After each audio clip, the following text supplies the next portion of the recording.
बरोबर. काय केलंय शतावरी केंद्र सरकारने लावायला लावली. बोलू दे बोलू द्या, आमची कामं नाही ती.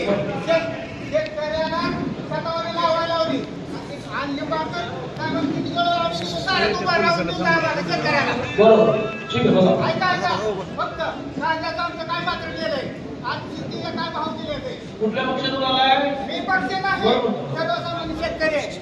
नाही नाही, थांबा थांबा. अरे पुढे हात लावू नका. नाही नाही शेतकरी पुढे हात आहे. लावू नका.